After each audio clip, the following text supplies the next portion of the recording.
Retainer entering flight path. Requesting aerial unit escort. Air Unit Mole initiating mission protocol.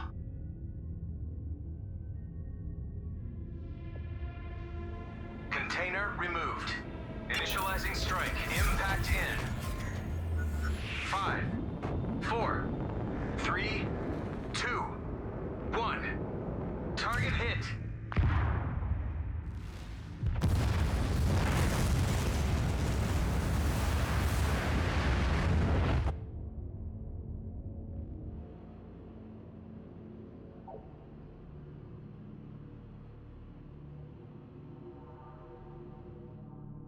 Rejected.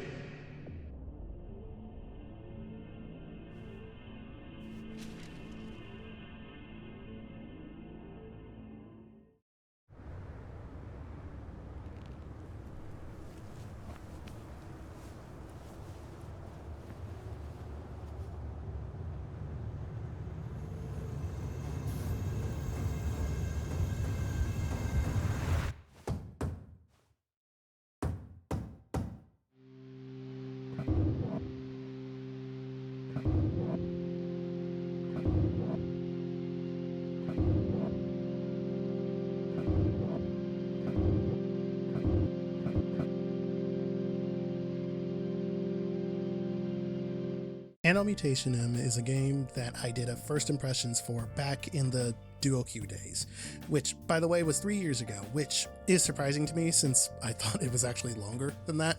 Anyway, it's a tricky game to talk about now that I've rolled credits on it, because there's a lot that I like when it comes to the core cast of characters, gameplay, and the world, but I think the story falls a bit short for me. So let's start there. In Anno Mutationem, you play as Anne, a highly skilled combat-trained lone wolf on a personal mission in the giant metropolis. Said metropolis is full of sinister megacorporations, mysterious fringe groups, and creatures more bizarre than words can express. Thank you, Steam, for the blurb. The personal mission Anne is on is to find her younger brother, Ryan, who has gone missing recently. But finding him leads her into a storm of events that she is not prepared for. So, let me just put it bluntly. I have rewritten this part of my script 3 times in a row. I keep flip-flopping between whether I really like the story or if I think it's meh, not bad, but I enjoy the characters a lot, so the story doesn't feel as rough from that perspective. I also keep thinking, maybe I'm just not big-brained enough or something along those lines. So I'll spell it out like this. I like the story, but that doesn't mean it doesn't get messy in the middle portion of the game. Like most games out there, it starts fairly simple with its goal, or at least digestible with its goal, and then it gets busier and bigger as you go. Actually, I think I realize what it is now. Like, I wrote this part in because I had a brain blast moment while I was rewriting this part of the script. So after you meet the rest of Anne's family and are off looking for Ryan, you get introduced to so many characters and subplots, if I'm being frank, that it's hard to know what's important, and who isn't. It's doing a lot. That's essentially what I'm saying. After that point, it's doing a lot, introducing a lot, and it's in rapid succession, and it's a lot. Like, just when you think you've got the hang of who is who, you'll run into another room, and then there will be another new character who seems important, and you're just like, oh great, so who are you, and how are you going to shake up the plot this time? The problem is, after meeting some of these kinds of characters, is that you'll be left with this feeling of, so you mean to tell me that your only purpose for this whole story was to hand me a thing, say something cryptic, then fuck off? Why couldn't a character who was already established have done that? Like, you got me over here thinking that you're going to be more important than you actually are. Now, I'm not saying that the story is bad, I'm just saying that its execution in some of its areas is very muddy to me. The game starts strong. It gets messy in the middle, but somehow comes together in a satisfying way in the end, which frankly is kind of impressive. And by satisfying, I mean, if I just ignore the fact that you introduced and had me fight this character who said, hey, we will meet again, and I'm like, I don't even know who you are, why were you here? If I just ignore stuff like that, yeah, pretty satisfying. I had seen someone else's review of the game, not like a video, but like just when I was on the Steam page, I had seen someone's Steam review, and they had mentioned how the game introduces a lot of subplots like throughout its run.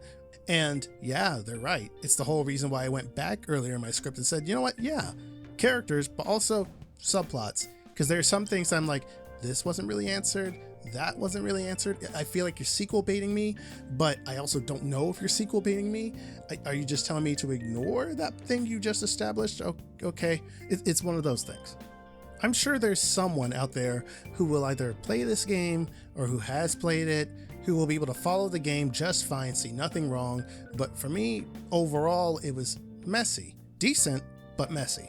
With that said, let me flip this all on its head and say that where the story falters at times, and her family included, and Ayane are highlights to me. And Ayane are the two you'll be spending all of your time with, and I love their chemistry.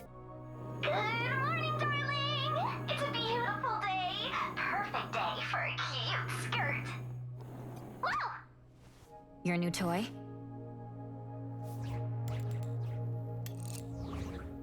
Darling, it's our second friendiversary gift. Now my voice can accompany you everywhere. Wherever you are, I'll be there too. That's great. It's me, so don't lose it. Promise? As long as it doesn't get in the way, I'm gonna shower. You can take it in with you. It's waterproof. Oh no, you're staying outside. Anne is stoic, down to business, and not much for jokes. She's not mean, she's just like, she's very nonchalant about a lot of things. Ayane, on the other hand, is the bubbly friend who can't help but tease Anne left and right most of the time to get some sort of reaction out of her. But she's also her own character in her own right as well. So this game does characters very well, at least the ones that aren't just written to be cryptic, but the story, it just kind of, it doesn't really do them justice, I guess is all I'm trying to say. But where the story feels awkward, the gameplay isn't. Anno Mutationem is an action-adventure game with some RPG elements in there as well, and it really does flex it. Not the RPG nature so much as just the world and the combat and all that. The RPG stuff is kind of more limited to like the skill tree and how you're able to give Anne different weapons and gear that she can use. Like, that's about the breadth of that, but everything else around that, nice. There's about 3 main cities that you can visit and explore, with many things to mess around with and people to meet, while some of the smaller locations provide other mini games and the like. The game is a 2D, 3D hybrid, with characters being 2D and the environment being 3D. The art style is gorgeous to look at and has this beauty to it that makes just running around various locations a treat. Each of the main cities have their own side quests that you can do that have their own self-contained story that are fun to do and are pretty varied in of themselves, or at least that's how it was with the ones that I actually did. Shifting gears to combat starts a bit stiff, but you can tell without even looking at the game's skill tree that Anne's movements will grow and change as you play. Only it does it in a kind of Metroidvania way, where at certain points in the story, she'll gain those abilities, rather than you finding them in the world. I know depending on the Metroidvania, they tend to do both. You either find them or you reach a point in the story where you get it. But I'm just saying, Anno Mutationem leans into, you reach this point in the story, you can now double jump because of this reason. You start the game with a basic attack, a dodge, and a jump, but over time, you will gain more ways to deal damage. You will also gain skill points that you can spend to upgrade Anne herself, as well as the abilities that she can use, including new kinds of attacks. Beyond combat, there's a fair amount of platforming in this game that you'll need to do to get around, with some pretty fun set pieces. At some point, you'll also gain the ability to hack some doors with a cool little hacking minigame. I know I'm kind of rapid firing these, but that's just me saying that the game has a lot going on. Or at least more than I thought it would originally. The game can also be fairly challenging at times, like during boss fights. Boss fights can be anything from a simplistic 1v1 to a complicated 1v1 to a simplistic, okay, this is just a horde fight, okay, I got this, to a, these are 3 different bosses with 3 different movesets that I need to be conscious of or I blow up and die. Personally, I think the game handles that ramping up of difficulty pretty well. I also don't remember what difficulty I was playing on, but I'm pretty sure it was like whatever the equivalent of normal is. It either literally said normal or it said medium, one of the two. I don't think there's a single boss fight in this game that I disliked, but there are definitely some that are much better than others, in my opinion. Oh, before I move on to wrapping up this review, let me also mention another thing or two. No rhyme intended. The game does have customization, but it's a bit odd. I own the complete edition of the game, which I want to say you get by default these days, but don't quote me on that. I just don't recall if it was the complete edition when I bought it originally. But anyway, this not only means that there's more content in the game beyond the main story and all that it provides, but it also means that you get new outfits for Anne. The thing is, whenever Anne would gear up for combat, in a cutscene, she'd wear the old era outfit, and that's not the one that she's supposed to be wearing. I've tried changing her outfit in the wardrobe to the one she's supposed to be wearing because I preferred that one, but the game had a tendency, for a while at least, to forget that I picked her default one and just force her into the old era outfit anyway. It was fairly annoying to deal with, but at some point the game just stopped doing that, so I could pick the outfit that I wanted. So I'm just going to chalk that up to a bug. I also want to point out that the game has a fair amount of typos. Normally I wouldn't point it out because it's really minor, but they happen so often that I thought I'd mention it. And not only that, but some lines aren't properly reflected by the subtitles. So imagine Anne shouting, "Get back here," but the subtitle reads, "Hey you, get back here." It's a slight difference, but noticeable. All in all, Anno Mutationem is a great game overall, with a story that's just okay, but a world and core cast of characters that are fun and enjoyable.